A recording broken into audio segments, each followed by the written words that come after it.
Welcome back, everyone, to another episode of Let Me Interrupt, a woman's perspective in today's workplace. Inching ever so close to the new year, and we're super excited to be joined today with our special guest, Cindy. Yeah, today we have a really interesting conversation around women and tech. And to join us for that conversation is Laura Molinares, who is an account manager for Amazon Web Services, managing all the small to medium business customers in the Northeast, helping them leverage cloud technology to advance their business objectives and change the world. Previously, she was a government affairs account manager at Bloomberg Government, where she worked with the top lobbying firms and providing them essential data and information on legislative and regulatory matters. During her time at Bloomberg Industry Group, she established the first Hispanic Latinx employee resource group and led a diverse and inclusion task force focused on managing partnerships with external organizations. She is very passionate about traveling, which sparked her to open her own ecotourism travel agency in Colombia in hopes of connecting foreigners to local communities and helping promote jobs in Colombia. So welcome to the podcast, Laura. Thank you so much, Cindy and Melissa, for having me. I'm so excited to join. Yeah, it's a pleasure. It's a pleasure, Laura. I think what I want to do is kind of just jump into our conversation today because it's one that is really interesting to me. Especially I was looking up a couple stats, and women in tech are really in the 20 to 30 percentile of the workforce.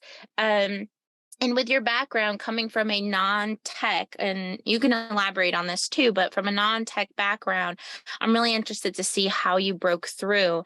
So why don't we start with, just what motivated you to turn your career in a different direction and head towards tech instead of government affairs? Yeah, I think, the biggest thing was during the pandemic, I think we all had kind of like realizations of like, what do we really want out of life? I think for me, my entire life, my goal, so I was born in Colombia and I was actually raised traveling back and forth between the US and Colombia. And at a young age, I saw like the disparity between like economic differences between Colombia and the US. And it always drove me as a passion to work in politics one day to like make a difference. And that's what I was motivated by at a young age. And that's what I started, I pursued a degree in like political science and stuff. And so my entire life, I thought that's what motivated me until the pandemic came around. And I realized like in this country, we work so much. And all my family's in Colombia and I don't have enough time to see them. So I think what made me realize what I realized in the pandemic was like, I love being motivated by passion and the things I want to change in this world. But I'm also like, in this current situation where I'm at in life, I want flexibility. I want time. And I think your priorities start to shift a little bit as you start navigating new chapters in life. So I started just looking up jobs and it's like, maybe I'm ready for something new. And Amazon reached out to me on LinkedIn. And I think the biggest thing, when I was at Bloomberg, I helped a lot of our recruiters trying to identify like Latino talent. So I worked with them on like, how are they doing Boolean searches and like, how are they looking for talent, just to make sure like, are we searching in the right places? And like, one thing I've identified is like, it's so critical to put like so many of your skills on LinkedIn just to make yourself discoverable, so much of your interests. So it is so helpful to just make sure like in your, like, just besides just listing your jobs, like listing out skills, things that you do every day, just so it's easier for recruiters to find you.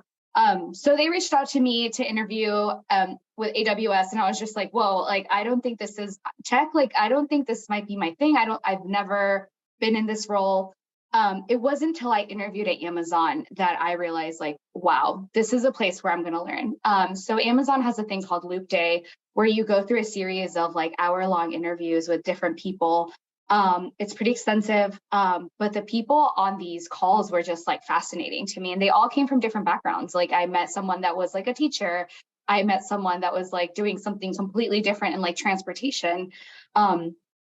And so when the opportunity came, I was like, okay, I think this is what I want to do. I want to try something new. And like, why not give myself the opportunity to learn something new? But essentially the opportunity kind of came to me via LinkedIn. And like one thing I always try to emphasize to people is it's so important to have your LinkedIn updated and just thoroughly filled out, because you never know what recruiter might be able to just find you.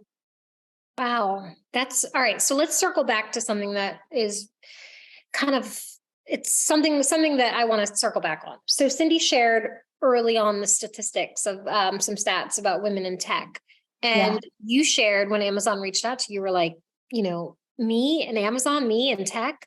Like, I think that people who go into a new field, you know, pointing case myself, you know, I ultimately did like a 180 on my career and went into tech and definitely had some definite like hurdles to climb and definitely some fear behind it, right? But it sounds like your employer has really positioned you in a really great place with some wonderful support. Yeah, I think the biggest thing was jumping into the unknown for sure. With Amazon, like there's so many certifications they want us to do within like onboarding. And I think for me, like, I mean, to this day, I still have the imposter syndrome. There's many times I'm on these calls and I'm like, what are they saying? This is like a brand new language for me. But I think like I think people limit themselves sometimes to what they know, not realizing like it's not about what you know, it's about your adaptability to learn.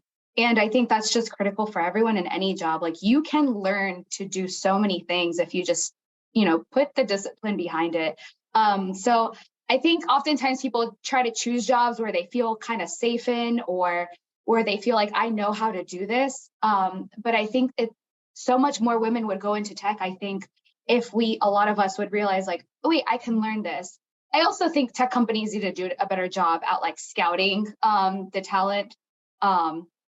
Of course. And I think it's hard because like most of the people that do like tech degrees in college, you know, it's typically men that are doing like computer sciences and all that stuff. So it all starts like, you know, very young. Like we need to invest more in like women in STEM and all of that. But I do feel like tech is like just a brand new career that's emerged. And there's so many ways to kind of like dive into it. I think the biggest thing is just making sure you're never scared of not knowing. It's about like, it's okay not to know, but I'm willing to learn. And every day at Amazon, like I'm Googling answers, or just, I think the biggest thing in life is like always just, hey, I always recognizing when you don't have an answer, but kind of knowing who can I go to, or like befriending the people that know. I'm always bringing those people onto calls where I'm like, hey, like, I don't know what's going on with this, but like, can I bring you on? Like, can you teach me? Like, I think just never being stuck on like, this is all I know. It's like, no, I don't know the answer. That's okay. But let me see if I can learn it or find someone that does. Gosh, I love that. I really do love that. I definitely think that I feel very drawn to what you're saying, very relatable. I think that from my own personal struggles, I think it's staring down those fears. And like you said, Googling things. I mean, full disclosure, you're hearing it first here on the podcast. I didn't know what an API was until being in this role. So, I mean, in the tech role that I currently have, and Cindy, don't edit that because I'm not ashamed to state that, you know, hey, I believe that if you can conquer those fears, and like you said, I think any skill is teachable, right? It's just a matter of who are your colleagues, who are your peers bringing you up, supporting you, making sure you have a great mentor in place, and making sure that you just dive in, you know, head and feet first, and just immerse yourself in the things that and I can fully attest that I have learned a great deal in the last many months that I've been in my role. So kudos to you. Kudos to your employer. Thank you. And I think the biggest thing is vulnerability. I think I often see, and oftentimes men actually are more of like, I know everything. I want to be the smartest in the room. And like, I feel like when you are that type of person that's like, I want to know it all and I know it all, you're never going to learn. I think it's like, instead of trying to be the smartest in the room, try to be the wisest in the room. Like the wisest person knows when to like how to pitch an idea. The wisest person knows how to, you know, leverage resources. Like, I think that's more of like what really sets you up for success. Instead of just being like, I know it all. This is all I know. It's like that vulnerability of like, I don't know, but I'm willing to teach myself, willing to ask for help is what's really going to help you in the long run. Yeah, I want to share something, and don't laugh at me. But I think, speaking from, that initial perspective about imposter syndrome and not knowing that, like coming from a place where I kind of grew up thinking about, oh, I'm not okay, I didn't master math like completely. So this is just out. It's just check it out of the possibility of what I'm going to do. And I think a few years ago, I watched that movie Hidden Figures. Mhm. Lies. I didn't watch it. I saw the trailer. And I was like, you know what? Like it almost was like a moment in time where I realized, like, why have I always just not even thought about a career in STEM? Like, I Yeah. have always looked about, looking at working with people and using some of these other skills that I've nurtured and harnessed really well. And so I decided, I was like, okay, well, I really want to throw myself into something like tech related. And I jumped into a computer science degree. So I actually did not complete that. It was too overwhelming, but it came from a place of just not being knowledgeable about like the variety of opportunities in the tech world. And I think we initially just think of, I mean, I did, I was like, I want to work in tech. Okay, I must get a computer science degree. It didn't work out. All right, I'm not doing anything in tech anymore.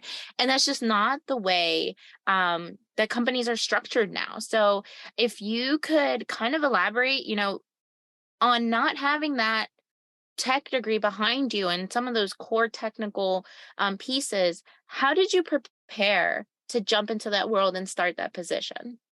Yeah, I think one good thing I brought to the table was transferable skills. So I'm still essentially doing the same job, it's just in the tech field. Obviously, if I was applying for like a software engineer role, I wouldn't get that. I don't have the skills. So I think the biggest thing is always, showcasing transferable skills. And that's so important I think that's probably what picked up on my LinkedIn. It was like those transferable skills that it's like, oh, we need someone that can speak to customers. Oh, we need someone that can handle relationships with customers. um, so I think that's what got me maybe the interest of them in me. In terms of preparing for the interview, I definitely took a LinkedIn learning class and I'm like, what is cloud technology? And once I started kind of preparing and kind of like, what is this world? Like, what is cloud technology? I was like, oh, we use this at Bloomberg. I remember them talking about the AWS cloud. And like, I noticed our product too, when we moved to the cloud, like my customers could do more Boolean searches and find more of the things they're looking for. So I found a way to kind of understand the tech aspect, and it really wasn't until when I started interviewing too, I looked at the case studies, and once I read the case studies, that's where it brought it back to life. Where I was like, okay, this is what cloud technology is. This is what it's done. This is what their customers are doing, and I was like, whoa, this is like so cool. This is part of a bigger world. So I think one, the LinkedIn part, making sure you have transferable skills on your profile is always good. I think prepping for an interview is always great. I took like a week to just really try to learn cloud technology. And then once I stepped into Amazon and AWS, there are so many certifications you can do. And so the first one we have to do is the cloud practitioner. And mind you, it's like stuff that I'm like, what? I didn't know exactly what I knew what a database was, but I didn't know that there's like Postgres and MySQL and all those things. So it's like, even trying to learn the cloud practitioner was like challenging, but I was just like, you know what? What's my preferred method of learning? I'm like, how do I learn best?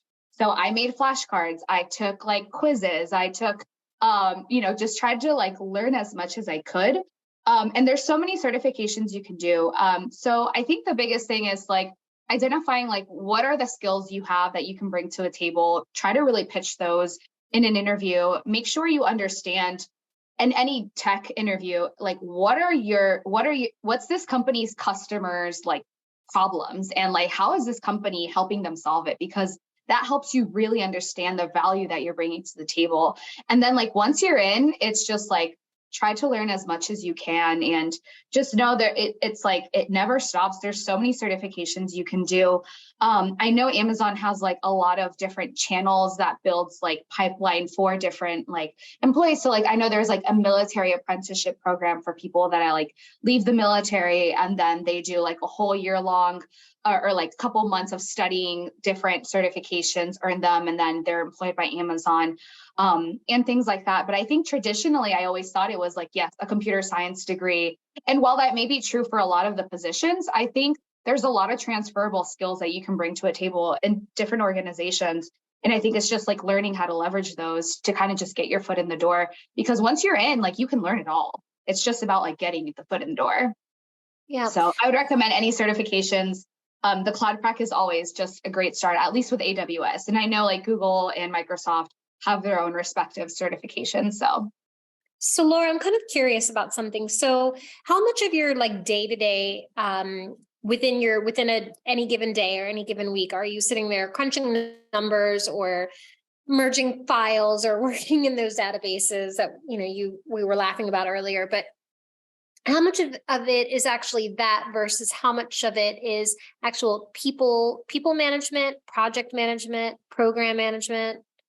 Yeah, I will definitely say my role is not as technical as other ones. Like, for example, like Amazon basically hired me more to handle relationships with their customers and make sure like I'm educating them on our products. The great thing with Amazon is they give you a team of resources to use. So like, while I am not the solutions architect or the person that provides the technical guidance, my job is to make sure I know who to reach out to when someone comes with a specific question. So if someone's like, hey, we're a hospital, we're trying to build a data lake because we have to like build these insurers and like all this stuff, and we just don't know where to start. Like, I don't have those answers, but I need to make sure I know how to connect them with the person that does. So I don't support my customers in much of a technical capacity, but sometimes it's hard to navigate conversations with technical people. Like I'm sometimes meeting with CTOs and they're throwing out all these technical words. So it is important for me to kind of understand like the language they're speaking to me, so I know exactly what they need and I can bring on the right person. But a lot of it is just navigating like who is the best person to reach out, bring onto the table, and then just like move on. That's awesome. And it's so funny, like it's not funny, but it just kind of rang something in my mind right now. So I tend to be a little bit more technical than customer service. I think I'm like middle ground, but like Melissa is very, very customer service, and that like I've learned so much from her in how to treat customers as people. And that sounds really like not, great, but like, but I think some of these like departments or, even technically skilled workers are so focused on the tech and making things work that the customer aspect of it is almost like foreign and detached. And I feel like, that's really what you're bringing to the table. And that's really what these companies are out here looking for. And it creates such a big opportunity for people who, you're right, may not have the background and all the technical, but they do have like a really matured customer service, performance that they could bring to the table and help those companies grow and excel.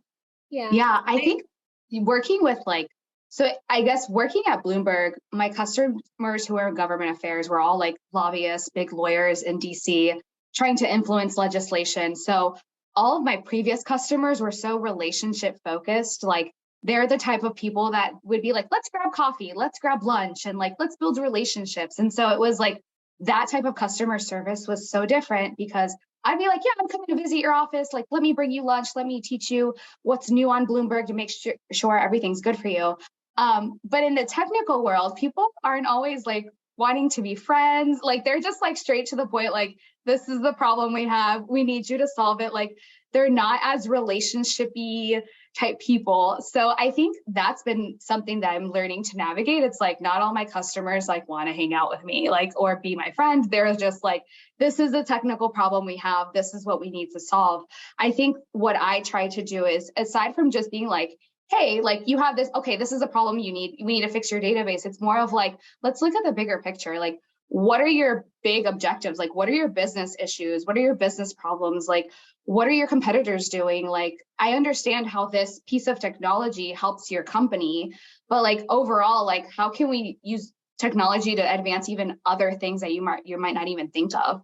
And I think those are the conversations that kind of really shift the relationship of like being so transactional of like, I need this, I need that, to like, oh, like I'm really relying on this person to kind of provide me that guidance to like help my business and like advance those objectives.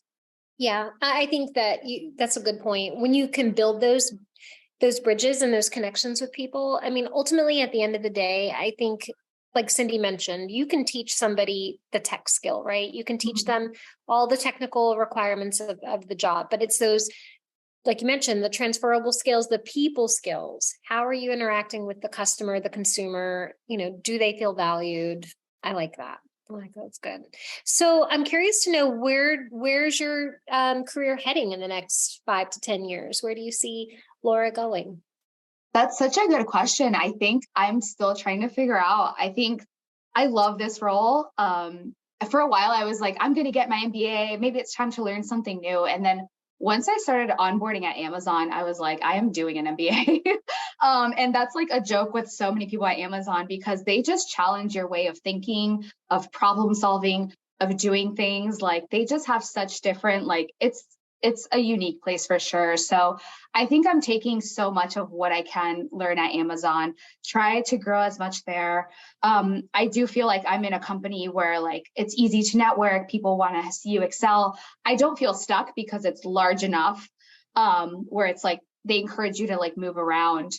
But I'm still like in the bottom of my heart, I'm still fueled by like, I want to help make a difference in the world someday. So I don't know if maybe there's a way I can bridge like the government affairs aspect and tech and be like, oh, hey, like, are you like, I could do government affairs for tech companies or tie all that together. Cause I do love the government affairs space. I just feel like it's very demanding in the sense of like the government affairs space, like it's so hard to like take time off because you're so dependent on like what Congress or agencies are doing. And like things like political stuff is just like, there's never rest in it. Whereas like tech, I've learned it's like very like laid back and it's good. So I'm caught between those two things. My passion is in traveling. So I've been traveling the world this past year. And it's been great. I think tech has offered me the flexibility to do that as we are remote, but we're going back into the office in January. So that's going to be coming to an end soon. But I opened this travel agency with my mom because I have so many people that are always ask me like, hey, I want to go to Colombia. I want to go this place, but I don't know like what to do there. Or, like, do you have any drivers and all that stuff? And my mom was a hospitality professional in Colombia before she migrated here as a single mother with me. And she just always wanted to like do that type of work. But here she didn't have the opportunity because she didn't really know English well. So that was my opportunity to kind of give back to her. And we've employed so many like people, like we have like drivers and all that stuff. So that I feel like is fulfilling in the sense of like, I do feel like I'm making a difference a little bit. But I don't know. I'm just like, take it day by day. I think oftentimes people see their careers as like a linear progression upwards, but like I see it more as like a scribble. Like sometimes you want to try something new, or like sometimes in your chapters in life, you want flexibility, or like you want money, or you want other things. So I'm just like, you know what, let me just enjoy where I'm at, soak in as much as I can and learn and see where that takes me next. And I think being at Amazon and learning all this tech stuff is definitely helpful. And I think that'll help position me sometime in the future for something different too. Well, as we kind of near completion here of our time together, what do you say to the person who feels intimidated? Intimidated by like wanting to join tech? Yeah, absolutely. Yeah, I think it's okay to be intimidated. Like jumping into the unknown is never easy. So I understand hesitations, but I also feel like we're all adaptable. And if you give yourself enough discipline and willingness to just take the jump, you could be surprised how much you can teach yourself. I think one of the biggest things I've challenged myself all my life is like push myself out of my comfort zone has always been my thing. Like I the biggest thing I did when I forced myself to travel to Japan by myself one time, because I was like, I want to teach myself that like the unknown is okay. And that I can roll with the punches. So I was like, I'm going to go to a country where it's safe for a woman to travel by herself. But I'm like, that I don't know the language, that I don't know anyone. And that's going to force me to just like be okay with the unknown. And like, that was definitely like a soul searching trip for me, where I was just like, wow. And ever since that, like I've been traveling the world alone for like a long time, and I've gotten comfortable with the unknown. And I think oftentimes too, I think a lot of times people, will tell you things can't be done. Like, oh, like, I don't think that you could do that. Or like, you know, it's really hard. I think that's more of a reflection of their limitations and not yours. Like when someone tells you something can't be done, that's a reflection of like what they think can't be done, but it should never be a reflection of like what you're capable of doing. And I think that's the biggest thing. It's like identifying like, it's okay to jump into the unknown. We're all capable of learning new things. We're all capable of gaining new skills. We're all capable of reaching for help and getting help when we need it, whether it's in a new job. There's always someone willing to help. So I think it's just like, you know, why not, like that fear of unknown is something that I think we just need to take away and not feel intimidated. I think you'd be surprised. I think so many times in life too, I would look at people and think they had it figured out, like adults as kids. You're like, they have it figured out. And then you grow up and you're like, they did not have it figured out. When you look at our parents, you're like, wow, they were winging it. And it's like, sometimes in your jobs too, you look around and you're like, oh, they're winging it too. Like we're all just winging it. So just never be scared to take that jump. We're all more than willing to learn and be disciplined. And, you know, we're adaptable. We're humans. Like we can mold. That's great. And I do want to take a minute to just point out your hoodie, and says Latinos at Amazon. Yes. For those listening who can't see you. And I think that kind of feeds into one of the questions that I had too was, you know, what is your experience as a Latina in, you know, in tech right now at Amazon, but also like, what are you seeing, you know, like just very bluntly, like, what are you seeing among your peers or people who you're interacting with, and maybe like, vendors or other places where you're working with women in tech? Can you give us like an inside look on your take on, you know, what the gaps are and what some of the wins are? Yeah, I think so. When I was at Bloomberg, I actually created a partnership with Latinas in Tech and hosted them in our Bloomberg office. And I remember when I was at Bloomberg, I was the only Latina, and I was like, whoa, like this needs to change. This was pre-pandemic, and I was talking about how like there was just no representation of Latinos at all. I started the employee resource group, and we were so small, there was not enough Latinos in the company. And so like there was a moment where I had to fight for budget, and I was like, the bigger conversation here is that they're like, you know, you don't need that much budget, you don't have that many members. And I was like, no, the bigger conversation here is like, there's not enough Hispanic Latino employees in your organization. Like, what are we going to do to change that? So I created one of the partnerships with Latinas in Tech. And I met so many Latinas that were like in the tech space, like, but really in tech, like software engineers, programming managers, like all of that. And that was like very interesting to see. And pre-pandemic, I remember flagging and being like, hey, like representation is a big thing. Like, you know, pay gaps are a thing. And like, I felt like I was kind of ignored.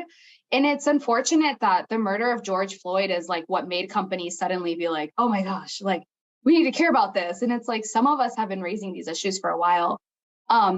In terms of like, when I was at Bloomberg, I definitely felt like alone for a bit, because it's like, I didn't come from the same background as a lot of my peers. Like a lot of them came from like privileged backgrounds and stuff like that. I came from a third world country, I guess, or emerging country. I don't know, Colombia. I come from Colombia. I moved here when I was young. I lived with a single mother. I kind of fought my way through, like I paid for my college, figured out my way. No one handed me anything. And it's like, I could never relate. But once I got to Amazon, I think it meant so much to me when I did that Loop Day and there was someone like me. There was a Latina on the call. And I was like, oh my goodness.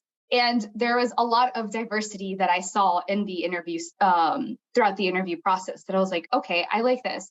Once I joined the organization, like I definitely saw a lot more diversity in the room. And not only that, it's so nice to be in an organization that celebrates diversity. That is like part of the training. It's like, we are diverse in the sense of like, we all have different ideas, like how to best work together. So I definitely see a lot of significant improvements in terms of, at least in the tech space, in comparison to the government affairs space. In terms of Latinas, the number could definitely, of course, be better. And I think a lot of it is just I think tech is a new career, and it's not an easy, just like it's not a traditional career path where it's like you go to law school, you become a lawyer. It's kind of like some people just like jump into it. So I think they're trying to do a lot with like STEM and like encouraging younger girls in STEM. I know at least Latinos at Amazon, we recently like met with an organization that does a lot of mentorship for girls that are in high school and trying to get them into tech. I forgot what local charity or local organization it was, but I've definitely seen how Amazon tries to take advantage of the opportunities they have with local communities to kind of educate them on tech opportunities. So I do see like a improvement in comparison to where I was, but I do think there's a lot more that can always be done. And I think the biggest thing is like, always trying. I'm a firm believer in it's in whatever you enter a room, it's not about, entering the room on your own. It's like, don't just hold the door open for someone else either. It's like, you need to pull people in the room with you. So it's always good to like bring on like, hey, like flag opportunities for your friends. Or if you ever have someone that's like, hey, I'm interested in a job here. It's like, yes, let's grab coffee, like help people, because at the end of the day, you never want to be in these rooms alone either. Like no one's going to listen to your ideas as much as if there's two people like echoing an idea, you kind of need support in these rooms too. So it's so important for us to not just open the door, but like pull people in. I use a similar analogy. I feel Yeah. that the only time you should ever be looking down on someone is to pull them up. Yeah. So, yep. Yeah. That's So powerful. I mean, it really is, like, very candidly, I don't, it took a while to realize it, but like, for example, at my organization, like I don't see myself reflected anywhere, right? Like I cannot off the top of my head tell you who else is at a higher level that is a Latina that I could go and look up and say like, hey, how are you managing this? How are you doing this? And I have found partnership in some of the other ethnicities at my job who have brought me up and have made the room. And I mean, part of why this podcast is even called Let Me Interrupt is because sometimes you're just found, having to interrupt those mainstream voices and like saying like, hey, I'm here too.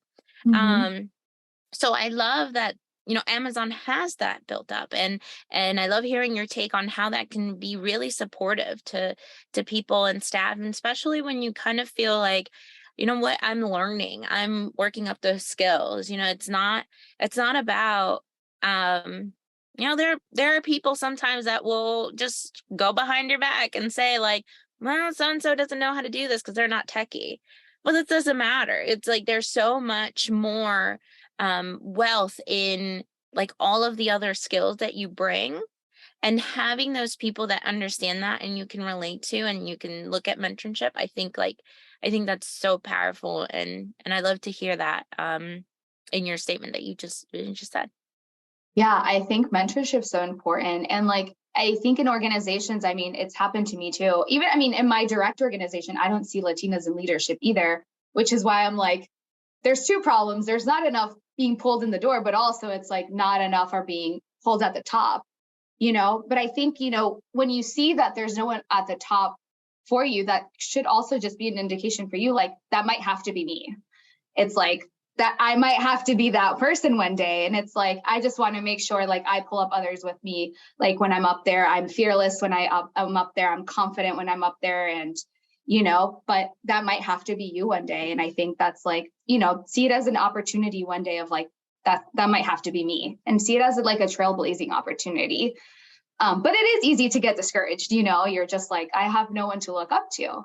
But imagine the day that you make it up there and then someone's looking up at you and it's like, wow, that's Cindy. Like, yeah, I can definitely attest. I think the three of us on this call are all trailblazers in our own unique way, right? I mean, I blazed a trail by shifting gears, like doing a complete 180 on my career, wow. and forcing myself to learn something new and to realize that there was something out there left for me other than bedside nursing. I come to my current organization and I'm doing really great things in support of, our mission and it's not nursing, right? And it's not doing that.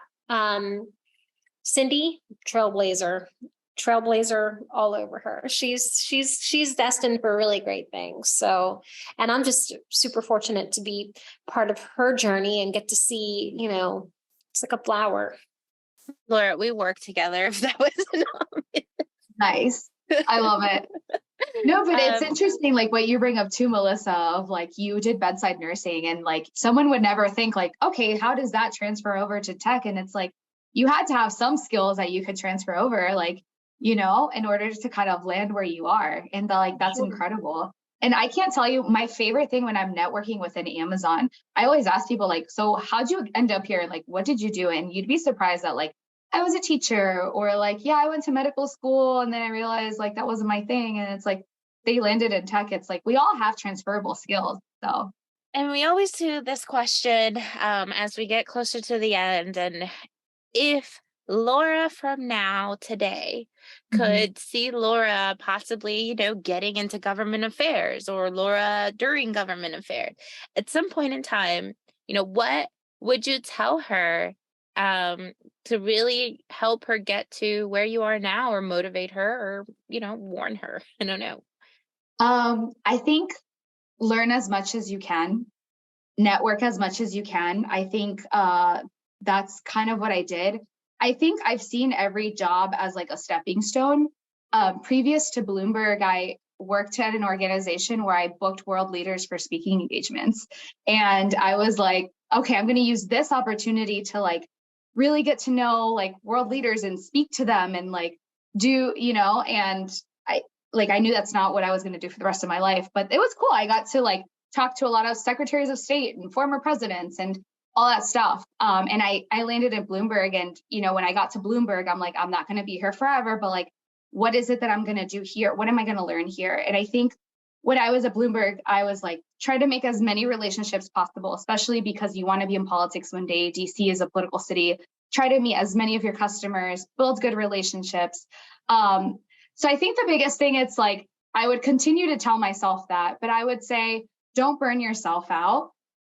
I think another piece of advice I would give to myself, it's that you can't force people to see, how do I explain it? Like, it unfortunately, like I felt like I had to really fight to have that Latino voice at Bloomberg and be like, hey, we need to do better. And then I realized like, you can't force companies, organizations to kind of see that point of view either. It's like, unfortunately, things will happen. So it's not also on you, people of color, I felt like, to fix these problems at an organization. Like, we need to hold leaders accountable. It's okay to raise your voice and be like, hey, we can do this better. But it's like, I'm not going to burn myself out fixing this problem for you. So I think that's definitely one of the things I would tell myself. And then I would tell myself too, it's like, career is not linear. Like, it's okay to try new things. Like, I think I would tell Laura at Bloomberg that's like, today you're valuing, the opportunity to like make an impact on, in the political world, but one day you're going to value being able to be with your family more. And that's definitely like what's happened. Like, I have valued so much, like being at an organization where I can just like spend more time with my family, have more time to focus on my mental health and things like that. So I think that's what I would tell Laura. It's just like, keep doing what you're doing, make the best of every opportunity that's in front of you, but you're going to change and your priorities are going to change. What motivates you is going to change. And like, that's okay, because your career is always going to change and it's not always going to be linear, and like, that's okay. Some wise words for sure. Wise words. I'm so glad that we had this opportunity to meet today and get to know you and your experiences in life and career. It sounds like you're destined for some really great things. So thank you. Thank you both for having me. It's been a pleasure, and I enjoyed the conversation. Yeah, it was good. It was really great. Yeah, no, absolutely. And I mean, hopefully we can as you get more experience at Amazon and you learn some more new things, maybe we can have you back and give us all the dirty details. And Yeah. no, but thank you so much again. And to our listeners, I think if this episode is not one to remind you that it's okay to keep interrupting so that you can pave the way, I don't know what episode will, but maybe there's some more. So keep listening. So have a great weekend and week. And thank you, Laura, again for joining us. Thank you again. It was so nice to meet you both, and best of luck.